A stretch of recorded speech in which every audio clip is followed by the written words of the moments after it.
मित्रों नमस्कार। मैं एडवोकेट एम.जी. पांडे आप सभी का आज के इस वीडियो में हार्दिक स्वागत करता हूं। आज की इस वीडियो में हम लोग चर्चा करने जा रहे हैं कांग्रेस पार्टी के द्वारा अपने मैनिफेस्टो में जो फाइनेंशियल सर्वे की बात की गई है और फाइनेंशियल सर्वे के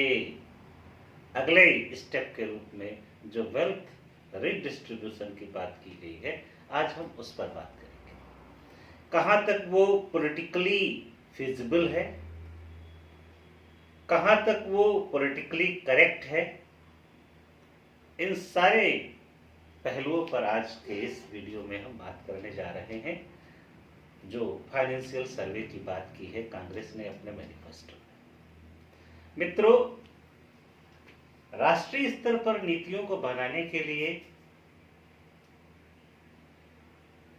पूरे देश की संपत्ति को जानना, यहाँ तक कि जनता की भी आर्थिक स्थिति को समझना, जनता के बीच में किस किस स्तर पर आर्थिक स्थिति में लोग रह रहे हैं, इन सारी चीज को जानना यदि अच्छी नीयत से किया जा रहा हो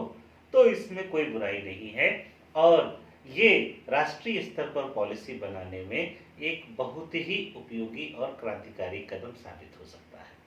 इसमें दो राय नहीं है। किंतु यदि उसके पीछे आशय ये है कि हम किन्हीं न किन्हीं रूप में देश की औद्योगिक संरचना को या पर्सनल जो इनिशिएटिव्स लोगों के द्वारा लिए जा रहे हैं या जो इंडस्ट्रियल माइंडसेट जो डेवलप हो रहा है उसको कहीं ना कहीं डिस्टर्ब करना यदि उद्देश्य है तो इसकी पीछे जो निहित मंशा है उस पर प्रश्न उठाया जा सकता है। जहां तक फाइनेंशियल सर्वे की बात है, प्रतिवर्ष इनकम टैक्स डिपार्टमेंट इस कार्य को करता ही करता है। लोग स्वेच्छा से भी अपनी वेल्थ का डिक्लेरेशन करते हैं इनकम टैक्स डिपार्टमेंट के लिए और इनकम टैक्स डिपार्टमेंट स्वयं भी हर चीज पर, हर बड़े ट्रांजैक्शन पर अपनी नजर रखता है और वेल्थ का एक मोटा मोटा अगर कहें कि आंकड़ा वो गवर्नमेंट के पास हमेशा रहता है। अगर इनकम टैक्स डिपार्टमेंट की बात की जाए और उसके माध्यम से आने वाले डेटा की बात की जाए तो ये डेटा रहता है।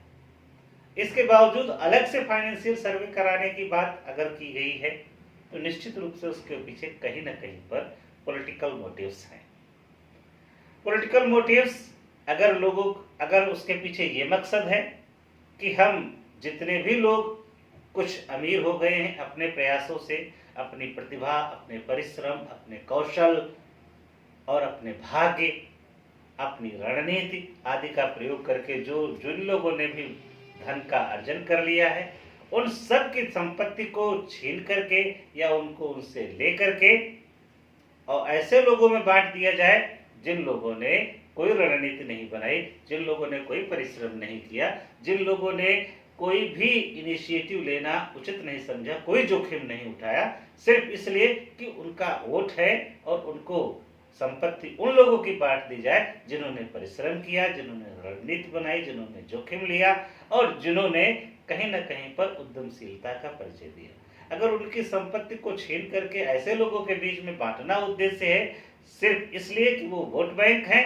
और काम कुछ नहीं कर रहे हैं, सिर्फ वोट बैंक है इसलिए उनके बीच बांट दी जाए, तो ये कहीं से भी उचित प्रतीत नहीं होता है और ऐसा किया भी नहीं जाना चाहिए। अब कांग्रेस ने तो ये मुद्दा उठा दिया, लेकिन ये मुद्दा उसके लिए फायदेमंद कितना रहा चुनाव? बीजेपी ने उनके इस मुद्दे को उन्हीं के ऊपर हथियार बना करके यूज कर दिया। परिणाम ये हुआ कि ये मुद्दा जो वो लेकर के आए थे शायद इस आशा में कि जितने निठल्ले लोग हैं, या यूं कह लीजिए जितने गरीब लोग हैं,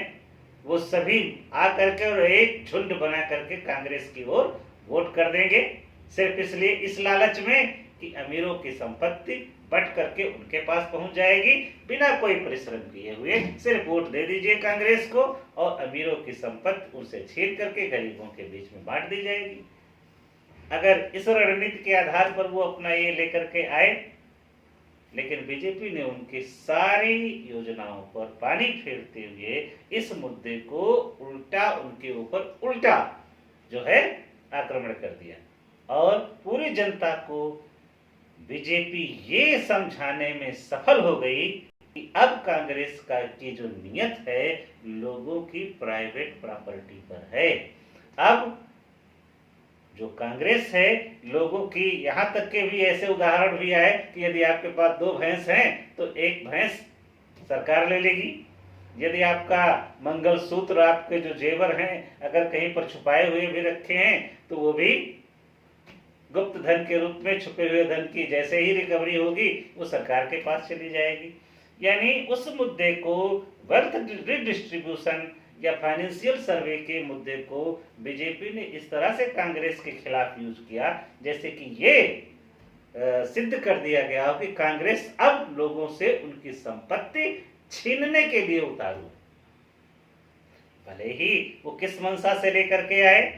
हो सकता है उसके पीछे उनकी कोई और मंशा रही हो, लेकिन वो मुद्दा जो वो लेकर के आए थे कि इससे उन्हें बहुत ज्यादा वोट मिलेगी, हो उल्टा गया है। वो मुद्दा उनके खिलाफ यूज कर दिया गया और अब उसी मुद्दे के आधार पर उनके खिलाफ वोट पड़ेगा, पड़ भी चुका है और आगे भी पड़ने की संभावना है।